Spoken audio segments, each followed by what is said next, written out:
أعوذ بالله من الشيطان الرجيم.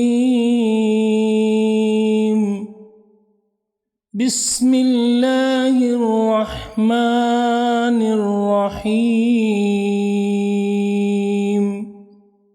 تبارك الذي بيده الملك وهو على كل شيء قدير.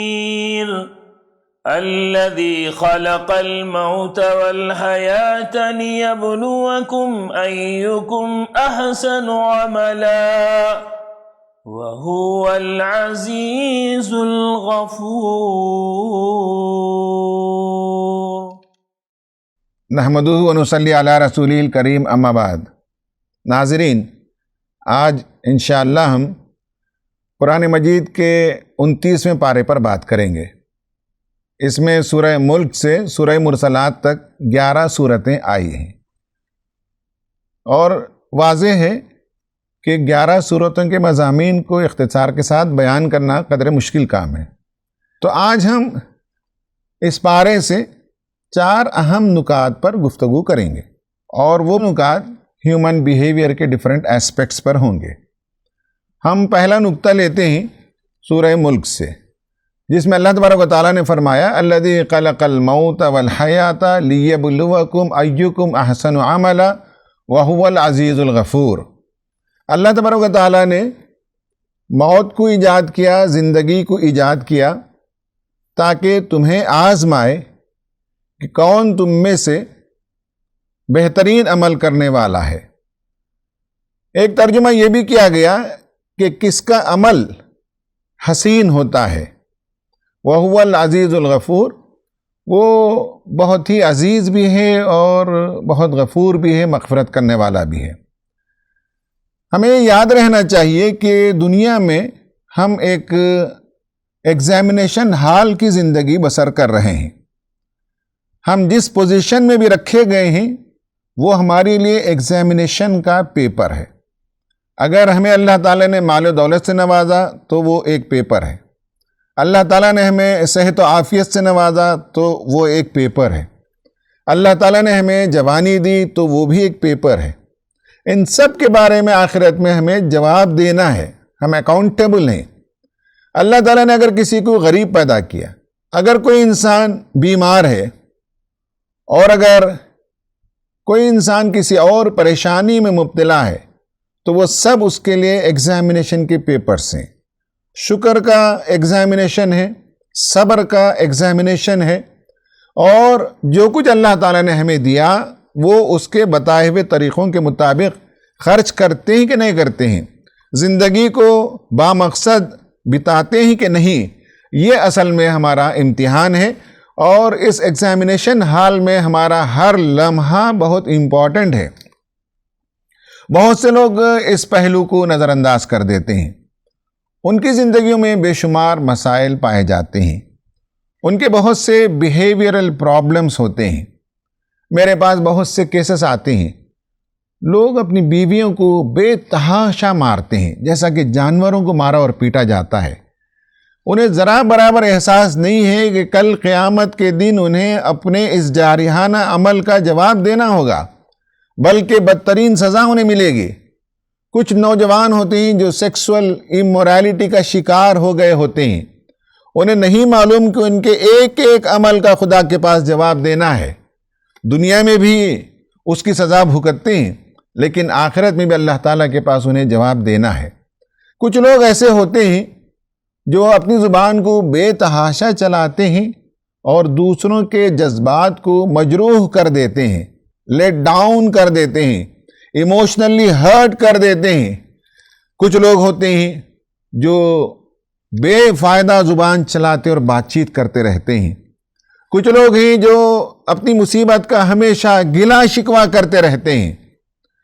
ایک ایک پیپر ہے، ایک ایک پہلو اور ایک ایک اپرچونٹی اور ایک ایک پرابلم کے بارے میں اللہ تعالیٰ سوال کرے گا.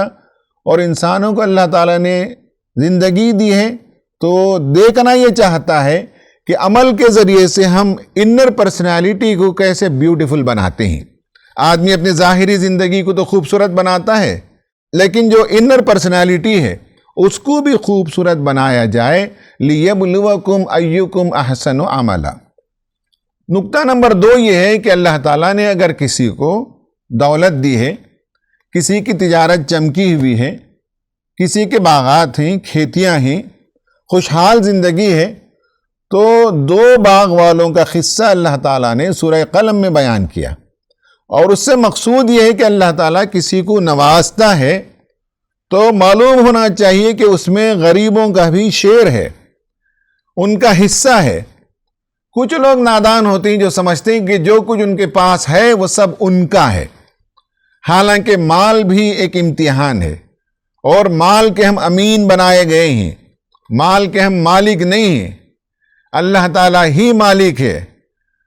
اور ہمارا امتحان یہ ہے کہ جو ہماری ضرورت سے زیادہ چیزیں ہمیں ملی ہیں ان میں بندگان خدا کا حق ہم ادا کرتے ہیں کہ نہیں کرتے۔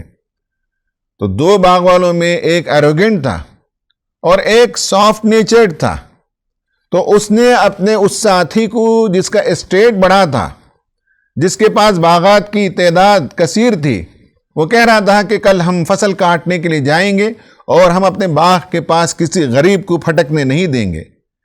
تو اس بندے نے اسے یاد دلایا کہ تمہارا یہ طریقہ صحیح نہیں ہے، اللہ تعالیٰ کو یاد رکھو، اس کا احسان ہے، اس نے تم کو سب کچھ دیا۔ تو اس نے کہا کہ نہیں، آخرت تو آنے والی نہیں ہے، اگر آئے گی تو وہاں بھی ہم مست رہیں گے اور وہاں بھی ہم خوشحال زندگی بسر کریں گے۔ اگلے دن ہوا یہ کہ جب وہ اپنی کھیت میں پہنچا تو دیکھا کہ ایک آفت آئی جس کے نتیجے میں ساری فصل تباہ ہو گئی، وہ کفِ افسوس ملتے رہ گیا۔ اس واقعے کو سنا کر اللہ تعالیٰ یہ فرما رہا ہے، یہ میسیج دے رہا ہے کہ یاد رکھو کہ جو کچھ تمہیں ملا ہے اللہ تعالیٰ کے دینے سے ملا ہے، اور جب چاہے گا وہ واپس لے سکتا ہے۔ تیسرا نقطہ، ہمیں زندگی میں کوئی بھی کام کرتے ہوئے ہماری موت کو یاد رکھنا چاہیے۔ اور آج کی دنیا میں جو لائف پلاننگ کے ٹریننگ سیشنز ہوتے ہیں ان میں بھی یہ بات بتائی جاتی ہے، begin with the end in mind، یعنی کہا جاتا ہے کہ تم اپنے آپ کو تصور کرو کہ تمہاری موت واقع ہو گئی ہے، اور اس کے بعد تم دیکھو کہ تمہارا جنازہ اٹھ رہا ہے، اور تم تصور کی آنکھوں سے دیکھو کہ تمہارے جنازے کے ساتھ تم خود جا رہے ہو۔ دیکھو کہ کتنے لوگ ہیں تمہارے جنازے میں، غور سے سنو کہ لوگ کیا کہہ رہے ہیں مرنے والے کے بارے میں۔ تمہاری تدفین ہو گئی اور گھر واپس لوٹے تو تلقین کی مجلس سے تصور کرو کہ تمہارے گھر کا ایک بندہ، تمہارا ایک ساتھی، تمہارا ایک پڑوسی، اور تمہارا ایک ایسا فرد جو تمہاری کمپنی میں ساتھ رہا، یا تمہارا باس ہے، یہ تمہارا سب آرڈینیٹ ہے، اب وہ کھڑے ہو کر تمہارے بارے میں بات کر رہے ہیں۔ تم غور سے سنو کہ وہ کیا کہہ رہے ہیں۔ اگر تم سمجھتے ہو کہ ان کی زبان سے تمہارے لیے کلمات خیر جاری ہونا چاہیے تو زندگی کو ابھی سے درست کرو تاکہ مرنے کے بعد لوگ تمہیں اچھے نام سے یاد رکھیں۔ تو begin with the end in mind۔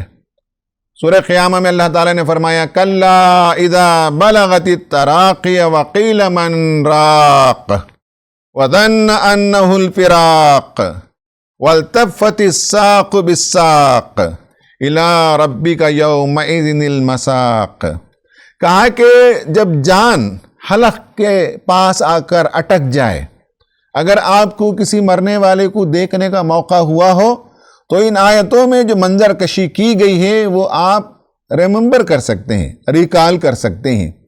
مرتے وقت یہاں غرغراہٹ شروع ہو جاتی ہے، اور ابھی جان پوری طرح سے نکلی نہ ہو تو آخری وقت میں انسان کہتا ہے کہ کوئی ہے جو جھاڑ پھونک کرے، یا مرنے والا کہتا ہے کہ ڈاکٹر کو بلاؤ، یا مرنے والے کی حالت غیر ہے تو آپس میں رشتہ دار کہتے ہیں کہ حکیم کو بلاؤ، ڈاکٹر کو بلاؤ، میڈیسن دو۔ اس وقت انسان کو معلوم ہو جاتا ہے اندر سے وَظَنَّ أَنَّهُ الْفِرَاقُ، آج فراق ہونے کا دن، آج دنیا سے جانے کا دن ہے۔ وَالْتَفَّتِ السَّاقُ بِالسَّاقِ، ترجمہ ایک تو یہ کیا گیا کہ پنڈلی سے پنڈلی جس دن جڑ جائے گی، اور بعض لوگوں نے ترجمہ کیا اور وہ بہت اچھا ترجمہ ہے کہ انسان کو جب معلوم ہو جائے گا کہ آج دنیا چھوڑ کر جانے کا ہے اور اس کے بعد اس کی روح پرواز کر جائے گی، اور انسان کی لاش جب لٹا دی جائے گی تو پیر کے دونوں انگوٹھوں کو باندھ دیا جائے گا۔ اِلَىٰ رَبِّكَ يَوْمَئِذٍ الْمَسَاقُ، آج کا دن خدا کی طرف لوٹنے کا دن ہے۔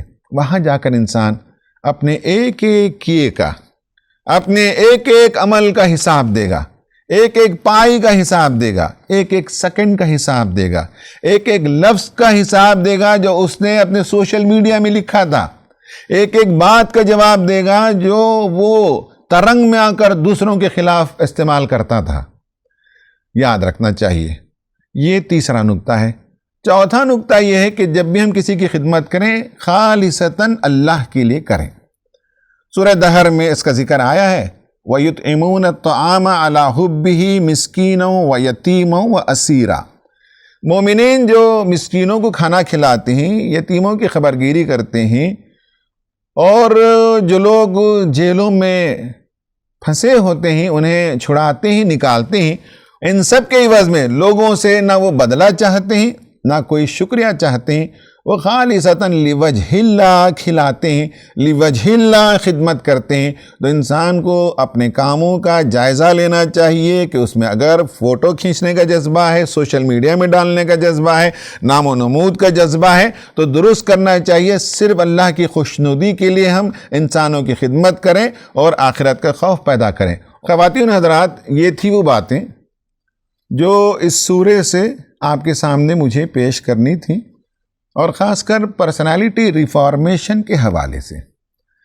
اب ہم ایک نئے موضوع پر بات کریں گے، اور آج جن آیتوں پر ہم بات کریں گے وہ سورہ نمبر 71 آیت نمبر 1 to 20 اور سورہ نمبر 74 آیت نمبر 11 سے 26۔ اس میں دراصل ہم جو بات کر رہے ہیں وہ سوشل انفلوئنس کے موضوع کے تحت بات کر رہے ہیں۔ ہم میں سے ہر فرد داعی ہے، ہمارا کام ہے کہ ہم قول سے بھی اپنے عمل سے بھی بندگان خدا کے سامنے دین کی شہادت پیش کریں۔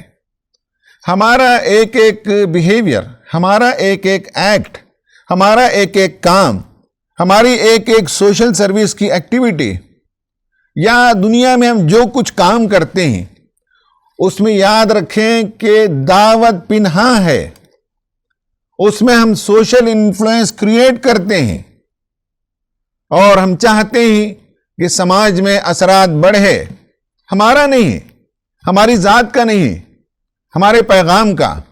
ہم اسلام کے نمائندے ہیں، تو اسلام کے سلسلے میں لوگوں کے ذہنوں میں وسعت پیدا ہو، وہ جو سوشل انفلوئنس کریٹ کرنا ہوتا ہے وہ ہر داعی کا کام ہوتا ہے۔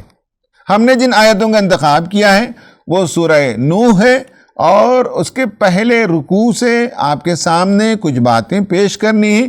آیتوں کی مقدار زیادہ ہے، اس لیے ان ساری آیتوں کو پڑھ کر سنانے کے بجائے اس کا مضمون اختصار کے ساتھ میں آپ کے سامنے بیان کروں گا، پھر آخر میں اس سے جو سوشل انفلوئنس کے نقطے نکلتے ہیں وہ آپ کے سامنے بیان کروں گا۔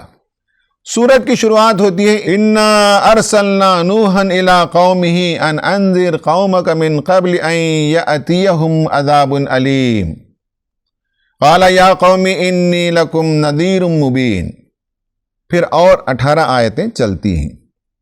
کہا کہ ہم نے نوح علیہ السلام کو اس کی قوم کی طرف بھیجا تاکہ وہ اپنی قوم کے لوگوں کو ڈرائے قبل اس کے کہ اللہ تعالیٰ کا ایک دردناک عذاب آ جائے۔ اس نے کہا، اے میری قوم کے لوگوں، میں تمہارے درمیان ایک کھلا ڈرانے والا، وارن کرنے والا نذیر بنا کر بھیجا گیا ہوں۔ میرا پیغام یہ ہے کہ ان اعبدوا اللہ واتقوہ، اللہ تعالیٰ کی عبادت کرو اور اس کے حدود کا احترام کرو، وَأَطِیعُونَ، اور میری اطاعت کرو۔ اس کے نتیجے میں اللہ تعالیٰ تمہارے گناہوں کو معاف کرے گا، اور ایک وقت مقررہ تک تمہیں اچھی زندگی دے گا، اور جب اللہ تعالیٰ کی طرف سے اجل آ جائے، مدت پوری ہو جائے، تو اسے 1 سیکنڈ کے لیے نہ اس میں تاخیر ہو سکتی ہے نہ اس میں تعجیل ہو سکتی ہے، بلکہ تمہیں معلوم ہونا چاہیے کہ اللہ تعالیٰ کا فیصلہ جب آ جاتا ہے تو وہ اٹل اور فائنل ہوتا ہے۔ کہا کہ اے رب، میں نے اپنی قوم کو دن رات پکارا، لیکن میری دعوت کے نتیجے میں ان کے فرار ہی میں اضافہ ہوا، وہ میری دعوت کی طرف آئے نہیں، اور میں نے ان میں سے ایک ایک فرد کو پکارا اور کہا کہ اللہ تعالیٰ تمہاری مغفرت کرے گا، لیکن یہ ہے کہ میں جتنا بلاتا رہا وہ فرار کی راہ اختیار کرتے رہے، اپنے کانوں میں انگلیاں ٹھونس لیتے تھے اور اپنے چہروں پر کپڑا ڈال لیتے تھے اور ضدی بن گئے تھے، اور نہایت ہی زبردست استکبار کیا انہوں نے۔ پھر میں نے انہیں پبلک پروگرام کے ذریعے سے بھی دعوت دی اور پرسنل ملاقاتوں کے ذریعے سے بھی، تنہا بھی انہیں میں نے دعوت دی۔ ان سب کے نتیجے میں ان کے اندر ذرا برابر بھی تیری طرف رجوع کرنے کا جذبہ پیدا نہیں ہوا۔ میں نے ان سے کہا فَقُلْتُ اسْتَغْفِرُوا رَبَّكُمْ إِنَّهُ كَانَ غَفَّارًا، اللہ تعالیٰ سے استغفار کرو، وہ بہت مغفرت کرنے والا ہے۔ يُرْسِلِ السَّمَاءَ عَلَيْكُمْ مِدْرَارًا، آسمان سے تم پر وہ موسلا دار بارش برسائے گا۔ وَيُمْدِدْكُمْ بِأَمْوَالٍ وَبَنِينَ، اور اللہ تعالیٰ نے جو تمہیں مال عطا کر رکھا ہے، جو اولاد عطا کر رکھا ہے، ان سے مزید فضل عطا کرے گا، مدد کرے گا، ان میں خیر و برکت اللہ تعالیٰ عطا کرے گا۔ وَيَجْعَلْ لَكُمْ جَنَّاتٍ وَيَجْعَلْ لَكُمْ أَنْهَارًا، تمہارے لیے باغات پیدا کرے گا، تمہارے لیے پانی کی فراوانی پیدا کر دے گا، نہریں بہا دے گا۔ مَا لَكُمْ لَا تَرْجُونَ لِلَّهِ وَقَارًا، تمہیں کیا ہو گیا ہے کہ اللہ تعالیٰ کی قدر نہیں کرتے، اللہ تعالیٰ کی عظمت کو تم پہچانتے نہیں۔ پھر اس کے بعد حضرت نوح علیہ السلام نے ان کے سامنے کچھ دلائل پیش کیے اور کہا کہ پروردگار نے تم کو مرحلہ بمرحلہ پیدا کیا، کیا تم نہیں دیکھتے کہ اللہ تعالیٰ نے کتنا خوبصورت آسمان بنایا، تہ بتہ، اور 7 آسمان پیدا کیے، اس نے چاند کو منور بنایا، سورج کو اس نے چراغ بنایا، اور اس نے تمہیں زمین سے اگایا، اور اسی کی طرف تم لوٹائے جاؤ گے، اور اسی زمین سے تمہیں دوبارہ نکالا جائے گا۔ اور اللہ تبارک و تعالیٰ نے تمہارے لیے زمین کو پھیلا دیا تاکہ تم اس میں سکون سے چلو اور پھرو اور راستے تلاش کرو۔ خواتین و حضرات، یہ بہت خوبصورت دعوت ہے، بہت پرسوز دعوت ہے۔ اگر آپ اس میں ایک ایک آیت پر رک کر غور کریں گے تو دلوں کے اندر تاثیر پیدا کرنے والی آیتیں ہیں۔ حضرت نوح علیہ السلام نے سب کچھ ان کے بس میں تھا نچوڑ دیا، انٹلیکچول لیول پر بھی لوگوں کو سمجھایا، ایموشنلی بھی سمجھایا، اپیل بھی کیا، ڈرایا بھی، دلائل بھی پیش کیے، کسی صورت میں قوم نے مان کر نہیں دیا سوائے چند لوگوں کے۔ یہ جو نبی کا طریقہ ہوتا ہے، قرآن نے اس لیے پیش کیا کہ ہم داعی کی حیثیت سے ان انبیاء سے روشنی پائیں، اور جو دعوت کے مختلف طریقے قرآن نے بیان کیے ہیں، آپ کا جو سچویشن ہوگا، آپ جس پس منظر میں کام کرتے ہوں گے، وہاں کہیں نہ کہیں قرآن سے آپ کو رہنمائی مل جائے گی۔ کبھی حضرت نوح علیہ السلام کی زندگی میں، کبھی حضرت موسیٰ علیہ السلام کی زندگی میں، کبھی کسی اور نبی کی زندگی میں، اور الٹیمیٹلی نبی کریم صلی اللہ علیہ وسلم کا اسوہ ہمارے سامنے موجود ہے، اس سے ہمیں دعوت کے معاملے میں رہنمائی ملتی ہے، طریقے ملتے ہیں۔ اب میں آپ کے سامنے جو سوشل سائیکالوجی کا سبجیکٹ ہے، اس میں ایک موضوع ہے سوشل انفلوئنس، یعنی سماج میں ہم کیسے اپنے اثرات کو بڑھائیں اور پیدا کریں۔ اس کے بہت سے طریقے ہیں، میں آپ کے سامنے کچھ طریقے گنواتا ہوں۔ نمبر 1 ہے پرسنل اپیل۔ جب آپ بات کریں کسی سے تو آپ پرسنل لیول پر بھی اپیل کر سکتے ہیں۔ آپ کا کولیگ ہے تو بحیثیت کولیگ ایڈریس کر سکتے ہیں، آپ کا کلاس میٹ ہے تو بحیثیت کلاس میٹ ایڈریس کر سکتے ہیں، آپ کا محلے والا ہے تو اس کے حیثیت سے آپ ایڈریس کر سکتے ہیں۔ اور آخری جو ہمارا رشتہ ہے وہ ایک ملک کے رہنے والے ہیں اور کنٹری مین اور بردرن ہی اس لحاظ سے، تو اہل ملک کو جب ایڈریس کریں گے تو آپ کہیں گے برادران وطن۔ تو پرسنل اپیل کا جو طریقہ ہوتا ہے وہ بہت ہی امپورٹنٹ ہوتا ہے کہ آپ اجنبی بن کر یا ہائر پلیٹ فارم سے بات نہ کریں بلکہ ان کے ایک فرد کی حیثیت سے بات کریں۔ حضرت نوح علیہ السلام کی گفتگو میں آپ دیکھیے کہ قال یا قوم انی لکم نذیر مبین، اے میری قوم کے لوگوں، گویا کہ انہوں نے اپنے آپ کو اس قوم کا ایک حصہ مانا، قوم کا ایک فرد مانا، بلکہ انبیاء تو اس قوم کے لیے جس طرح سے گھر کے لیے باپ کا درجہ ہوتا ہے ویسے قوم کے لیے نبی کا درجہ ہوتا ہے۔ وہ اپنی قوم کو ایڈریس کر رہے ہیں اور کہہ رہے ہیں کہ اے میری قوم کے لوگوں۔ یہ نمبر 1 ہے، سوشل انفلوئنس کو بڑھانے میں آپ پرسنل ریکویسٹ کا ٹون اپنائیں۔ نمبر 2 طریقہ ہوتا ہے پرسویشن کا، فالو اپ کا۔ آپ نے دیکھا ہوگا کہ جب آپ کسی مال میں جاتے ہیں، فوڈ کورٹ ہوتا ہے، کچھ لوگ آپ کے سامنے لا کر کوئی ڈرنک دیتے ہیں یا کوئی سویٹ دیتے ہیں، کہتے ہیں کہ سیمپل کھا کر دیکھیے۔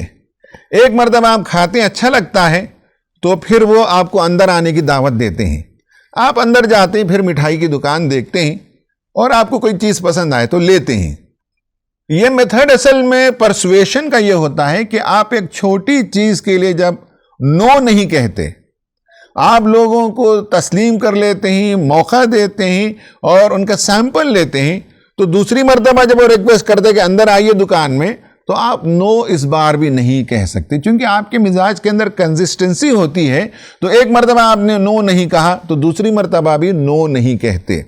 دعوت کے میدان میں یہ بہت ضروری ہے کہ ایک مرتبہ وہ آپ کی کوئی ایک بات مان لے، کوئی ایک کتاب پڑھنے کے لیے تیار ہو جائے، یا آپ نے افطار پارٹی دی تو کسی ایک پارٹی میں وہ آتا ہے، تو اس کے بعد پھر دعوت کے مواقع کھلتے ہیں۔ تو پرسویشن کا یہ طریقہ ہوتا ہے کہ آپ ایک چھوٹے ریکویسٹ سے کام شروع کرتے ہیں، پھر اس کے بعد بڑے ریکویسٹ کے لیے وہ فرد آمادہ ہوتا ہے۔ پھر آپ نے دیکھا ہوگا کہ فالو اپ بھی ہوتا ہے۔ کمپنیز تو فالو اپ کرتی ہیں، بار بار آپ کو یاد دلاتی ہیں، میل بھیجتی ہیں، فونز کرتے ہیں وہ لوگ۔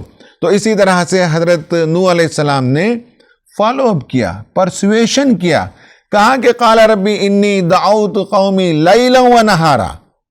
پرسویشن کا میرا حال یہ تھا کہ رات دن میں ان کے پیچھے پڑا رہا۔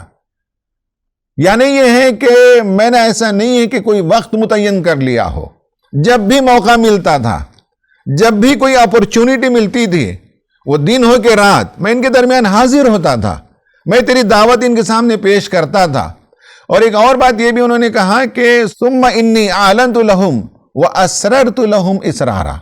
یعنی یہ ہے کہ پرسویشن کا میرا طریقہ یہ تھا کہ جہاں میں اعلان کے ذریعے سے، پبلک ایڈریس کے ذریعے سے، اجتماعیت کو جہاں میں ایڈریس کر سکتا تھا وہاں میں نے ایڈریس کیا، اور جہاں خاموشی سے گروپ بنا کر تنہائی میں بات کرنا مقصود ہو تو وہاں وہی طریقہ اپناتا تھا۔ پرسویشن میں نے کیا، میں نے فالو اپ کیا، اور ایک ایک بندے تک میں پہنچ کر تیری دعوت پہنچاتا رہا۔ یہ دوسرا طریقہ ہے دعوت کا، سوشل انفلوئنس کا۔ تیسرا طریقہ ہے ریسیپروسٹی کا۔ اس کا طریقہ یہ ہے کہ قرآن میں اللہ تبارک و تعالیٰ نے اپنی یہ سنت بتائی ہے کہ فَاذْكُرُونِي أَذْكُرُكُمْ، تم مجھے یاد رکھو، اس کے ریسیپروکیشن میں تمہیں یاد رکھوں گا۔ لَإِن شَكَرْتُمْ لَأَزِيدَنَّكُمْ، تم شکر گزاری کا رویہ اختیار کرو تو میں تمہیں مزید دوں گا۔ أَوْفُوا بِعَهْدِي أُوفِ بِعَهْدِكُمْ، تم نے مجھ سے جو عہد کیا اسے وفا کرو، میں نے تم سے جو عہد کیا وفا کروں گا۔ یہ جو قرآن کا اصول ہے حضرت نوح علیہ السلام نے اپنی قوم کے سامنے رکھا کہ تم اپنے رب سے مغفرت چاہو اور اس کے ریسیپروکیشن میں اللہ تعالیٰ تمہاری مغفرت کرے گا، اللہ تبارک و تعالیٰ تمہیں معاف کرے گا۔ تو یہ آج کی دنیا میں ایکسچینج آفر بھی ہوتا ہے۔ تو اس میں ایک ایکسچینج آفر ہے کہ تم اپنے گناہوں کو خدا کے سامنے رکھ کر معافی مانگو، خدا اپنی رحمت کے ساتھ تمہاری طرف لوٹے گا اور تمہارے لیے آسمان کے خزانے کھول دے گا۔ فَقُلْتُ اسْتَغْفِرُوا رَبَّكُمْ إِنَّهُ كَانَ غَفَّارًا، میں نے ان سے کہا کہ مغفرت چاہو اپنے رب سے، اور بے شک وہ مغفرت کرنے والا ہے۔ یہ تیسرا طریقہ ہے سوشل انفلوئنس کا۔ چوتھا جو میتھڈ ہے اس کو کہتے ہیں انسینٹیو میتھڈ، یعنی یہ ہے کہ آپ جب دعوت دے رہے ہوں تو اس میں لوگوں سے کہیں کہ اس دعوت کو قبول کرنے کے نتیجے میں تمہارا بھلا ہوگا، تمہارے لیے خیر ہوگا۔ یہ گویا کہ ایک آفر ہوتا ہے، اور اس آفر کے ذریعے سے بھی حضرت نوح علیہ السلام نے اپنی قوم کو اسلام کی طرف دعوت دی۔ یرسل السماء علیکم مدرارا، یہ ہے وہ آفر کہ اگر تم مغفرت چاہو تو اللہ تعالیٰ آسمان سے موسلا دھار بارش برسائے گا۔ وَيُمْدِدْكُمْ بِأَمْوَالٍ وَبَنِينَ، اللہ تعالیٰ تمہیں اموال سے بھی اولاد سے بھی مدد پہنچائے گا۔ اللہ تبارک و تعالیٰ تمہارے لیے باغات پیدا کرے گا اور تمہارے لیے نہریں جاری کرے گا۔ پانچواں جو طریقہ ہے اس کو کہتے ہیں انسپریشنل اپیل، دلوں کو ٹچ کرنا، جذبات کو ٹچ کرنا، لوگوں کو انسپائر کرنا اور ان کے اندر انتھوزیازم کو پیدا کرنا۔ ایسا اسٹرانگ اپیل اور ایسا اسٹرانگ بلیف کہ جس میں لوگ اپنے ویلیوز کو تلاش کریں، لوگ اپنے آئیڈیلز کو تلاش کریں۔ کہا ما لکم لا ترجون للہ وقارا، اے میری قوم کے لوگوں، تم اللہ تبارک و تعالیٰ کی عظمت کے قائل نہیں ہو، تم اس کے تقدس کو پہچانتے نہیں ہو، وہ کتنا عظیم ہے، وہ کتنا بڑا ہے، تم اس کے وقار کو نہیں پہچانتے ہو۔ یہ پانچواں طریقہ تھا۔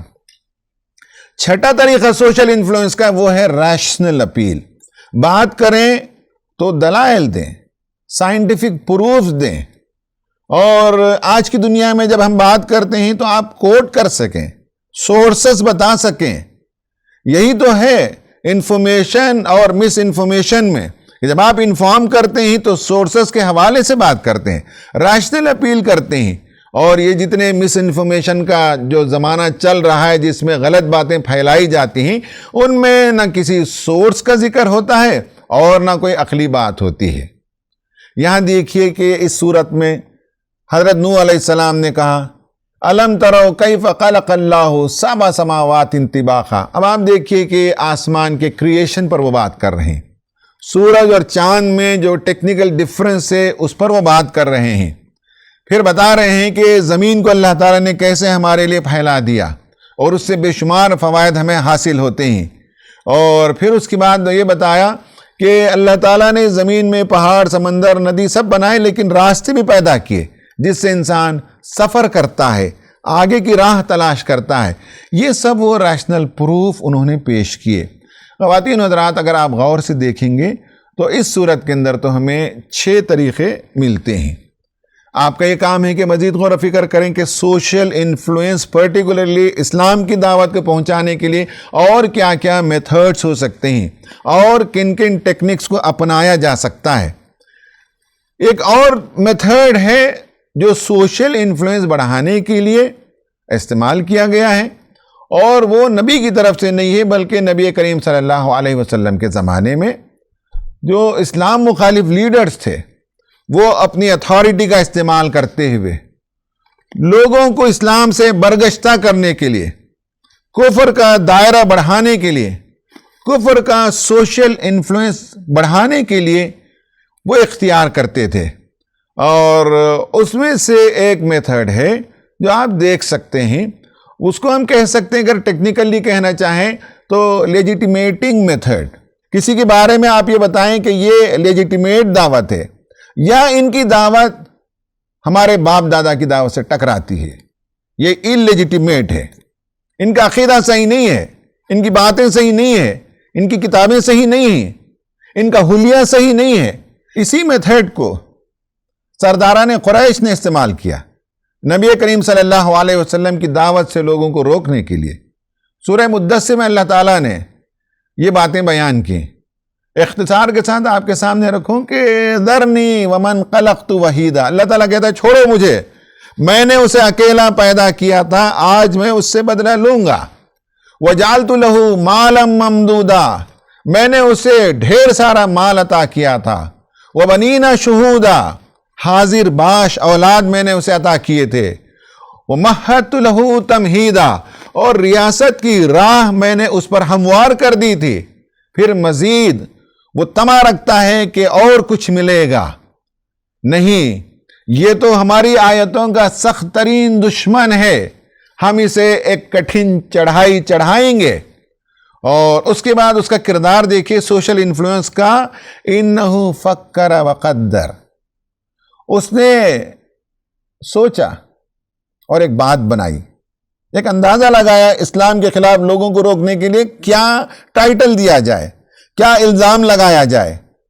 اس کے بعد قرآن کہتا ہے کہ فَقُتِلَ كَيْفَ قَدَّرَ، خدا کی مار اس پر، کیسا غلط اندازہ اس نے لگایا.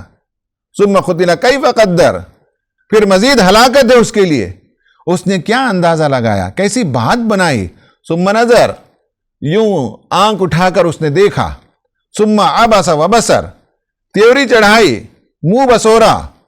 ثُمَّ أَدْبَرَ وَاسْتَكْبَرَ، اور پیٹ پھیر کر چلتے ہوئے استکبار کے ساتھ اس نے کہا فَقَالَ إِنْ هَذَا إِلَّا سِحْرٌ يُؤْثَرُ، یہ تو زمانے دراز سے چلا آتا ہوا جادو ہے.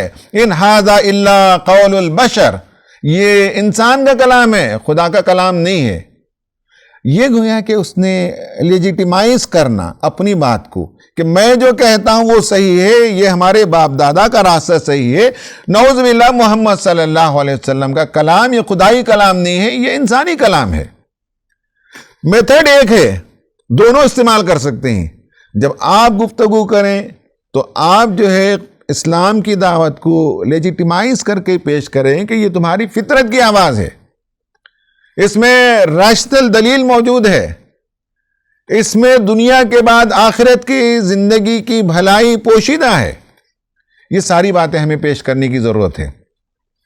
خواتین حضرات، یہ تھی وہ باتیں جو دو صورتوں کے پس منظر میں نے آپ کے سامنے پیش کی ہیں. آج کا جو کی انفرنس ہے وہ یہ ہے کہ یہ جو پازیٹیو میتھڈز ہیں وہ آپ اپنائیے اور اپنی بات کو پہنچانے کے لیے ایکسپیرینس کر کے دیکھیے. اپنی بیوی سے بات کرنے، اپنے بچوں سے بات کرنے، اپنے ساتھیوں سے بات کرنے، اپنے دائرے احباب میں گفتگو کرنے کے لیے ان میں سے مختلف میتھڈز کو ٹیکنیکلی اپلائی کر کے دیکھیے کتنا اس کا فائدہ ہوتا ہے. یہ بہت ضروری ہے آپ کر کے دیکھیں. اور کبھی بھی آپ امت مسلمہ کے درمیان کسی کو اللیجیٹیمیٹ قرار نہ دیں. یہ بہت بڑا گناہ ہے جو لوگ کرتے ہیں. ہر کلمہ گو کی قدر کریں. کام کرنے کے طریقے الگ ہو سکتے ہیں. کسی کو کسی جماعت اور کسی گروپ سے متنفر نہ کریں. اگر کریں گے تو بہت بڑا بار گناہ سمیٹیں گے اور قیامت کے دن اس کا وبال ہوگا. اور دعوت پیش کرنے کے لیے تیسرا نکتہ یہ ہے کہ آپ کوئی رشتہ تلاش کیجئے جن کے درمیان آپ دعوت کرنا چاہتے ہیں. کوئی کڑی تلاش کیجئے اور آپ انہی میں سے ایک فرد ہی اس طرح سے گفتگو کریں تو بات آسانی سے دلوں میں پہنچتی ہے. اس پر آج ہماری گفتگو ختم ہوتی ہے. کل عید الفطر کا چاند نظر آ جائے یا رمضان کی رات باقی رہے، ہر دو صورت میں انشاءاللہ ہمارا پروگرام اپنے متعین وقت پر نشر ہوگا.